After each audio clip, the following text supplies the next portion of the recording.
Bonjour à tous, on se retrouve aujourd'hui dans cette nouvelle vidéo un peu spéciale où je voulais vous présenter le contenu de mon sac pour les domiciles.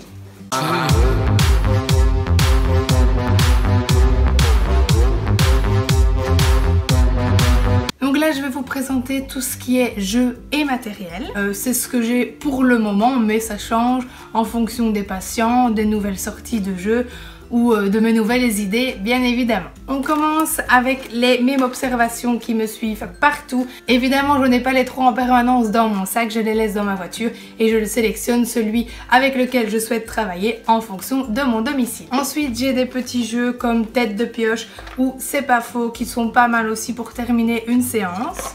J'utilise aussi Memocolor de chez Si t'inspire. J'ai Image en tête de chez savoirjouer.com, donc ça qui est sympa et j'utilise surtout en mémorisation, donc je montre les planches aux patients et ils doivent retenir le plus possible de détails pour retrouver ensuite tout ce qui a changé. Ensuite, des Inudi, évidemment qui n'est pas non plus en permanence dans mon sac parce que c'est assez lourd, mais qui me suit tout de même partout. Il est toujours à côté de moi dans ma voiture et je le sors évidemment quand j'en ai besoin. J'ai aussi pour le moment de chez Savoir Jouer la boîte de rébus et Combimo. Ensuite de chez Si t'inspire, j'utilise les petits cahiers pour cogiter. Là pareil, ils me suivent partout et je les ai toujours dans mon sac puisque de toute façon ça ne pèse pas lourd, donc ça c'est très pratique. Ensuite ma tablette où je mets beaucoup de PDF dessus, par exemple des livres que j'ai achetés sur Ortho Édition et dont on a accès au PDF, et bien je les mets dans ma tablette, comme ça j'ai toujours finalement un peu de tout avec moi et toutes les applications dont je suis en train de filmer quelques vidéos. Vous avez déjà pu en voir quelques-unes sur ma chaîne YouTube, mais pour l'instant il n'y en avait pas beaucoup pour les adultes, mais ça va venir, patience, patience. Je me sers aussi beaucoup du nouveau PDF de notre boutique, donc d'une situation à l'autre. Et puis je me suis concocté un petit classeur avec différents exercices, donc là que j'ai trié. Il y a une partie articulation, une partie mémoire, une partie fluence et ainsi de suite. Je ne sais plus ce que j'ai mis par la suite, mais j'ai essayé de me faire finalement mon petit classeur assez complet pour travailler de tout et pour tout. Dernière chose que j'ai avec moi mais que j'ai oublié au cabinet, j'ai une petite pochette. Ça je vais vous la montrer parce que j'en ai une vide et je vais vous le dire pourquoi juste après. Donc c'est une petite pochette comme ça au format A5 je pense, dans laquelle je glisse quelques images d'imagier.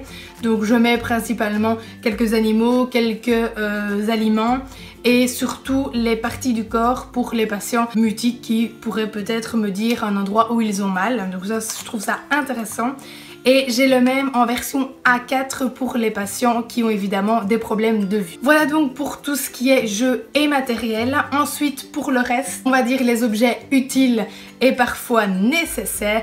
J'utilise évidemment le kit du parfait praticien de notre boutique où tout est répertorié dedans. Donc maintenant que le secret est levé, vous avez dedans, pour celles qui ne le savent pas encore, un miroir, une ardoise avec un feutre, 3 paires de gants emballés individuellement et donc stériles, 10 abaisse-langues, une petite lampe, un spray antibactérien, des mouchoirs, des bonbons pour vous ou le patient, hein, c'est donc jamais. Il y a aussi un carnet avec un stylo si vous voulez prendre des petites notes sur votre patient ou sur la séance, ou un petit pense-bête, hein, peu importe.